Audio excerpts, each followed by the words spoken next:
ननकू ने देखा कि एक सुंदर युवती नदी में स्नान कर रही है। वह युवती नहाकर पानी से बाहर आई और फिर उसने बुढ़िया की खाल पहन ली। यह दृश्य देखकर ननकू दंग रह गया, परंतु उस युवती की सुंदरता ने उसे इतना मोहित कर लिया कि उसने उसी क्षण निश्चय कर लिया, मैं इसी युवती से विवाह करूंगा, चाहे कुछ भी हो जाए।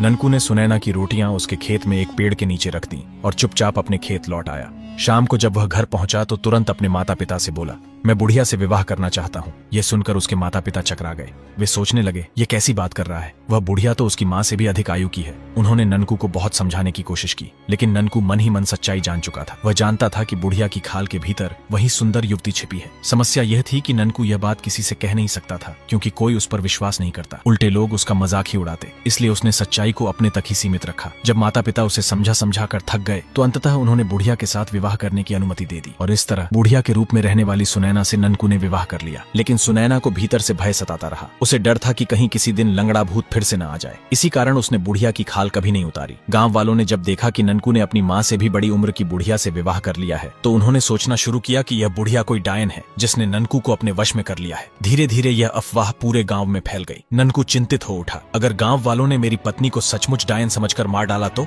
इस डर से एक दिन ननकू ने अपनी बुढ़िया पत्नी का चुपचाप पीछा किया। वह देखता रहा कि कब उसकी पत्नी बुढ़िया की खाल उतारकर नदी में नहाने जाती है। जैसे ही सुनैना ने खाल उतारी और पानी में उतरी, ननकू ने वह खाल उठा ली और तुरंत आग में डालकर जला दी। ननकू की पत्नी अर्थात सुनैना जब नहाकर नदी से बाहर आई और उसने पहनने को बुढ़िया की खाल उठानी चाहिए तो वहां उसे बुढ़िया की खाल की राख दिखाई दी। इतने में ननकू भी सामने आ गया। ननकू ने पूछा, तुम इतनी सुंदर होकर भी बुढ़िया की खाल में क्यों रहती थी? सुनैना ने कहा, लंगड़े भूत के डर से। और फिर ननकू को अपना पूरा किस्सा कह सुनाया। ननकू ने सुनैना को आश्वस्त कराया, अब तुम्हें लंगड़े भूत से डरने की आवश्यकता नहीं है। मैं भूत प्रेत भगाना जानता हूँ। अब लंगड़ा भूत तुम्हें कभी तंग नहीं करेगा। इसके बाद सुनैना और ननकू गांव लौट आए। गांव लौटकर ननकू ने सुनैना के बारे में पूरे गांव वालों को बताया। गांव वाले यह जानकर खुश हो गए कि सुनैना कोई डायन वायन नहीं है, वह तो एक सुंदर युवती है। सुनैना और ननकू सुखपूर्वक जीवन व्यतीत करने लगे। एक दिन गाँव में एक चूड़ी बेचने वाला आया। गाँव की सभी स्त्रियां उससे चूड़ी खरीदने पहुंची। सुनैना भी गई। चूड़ी वाले ने सभी स्त्रियों से चूड़ी के पैसे लिए, परंतु सुनैना से पैसे नहीं लिए। इस पर सुनैना को संदेह हुआ। उसने चूड़ी वाले से कहा, चूड़ी वाले सुनो जरा, पैसे क्यों न लिए भला? चूड़ियां दी तो दाम तो लो, बात छिपाकर मौन न रहो। चूड़ी वाले ने उत्तर दिया, तुम्हारी कलाइयां मेरी पत्नी की कलाइयों की तरह सुंदर हैं। और फिर क्या हुआ, कहानी का अगला भाग जानने के लिए चैनल को सब्सक्राइब करके कमेंट में नेक्स्ट पार्ट जरूर लिखें।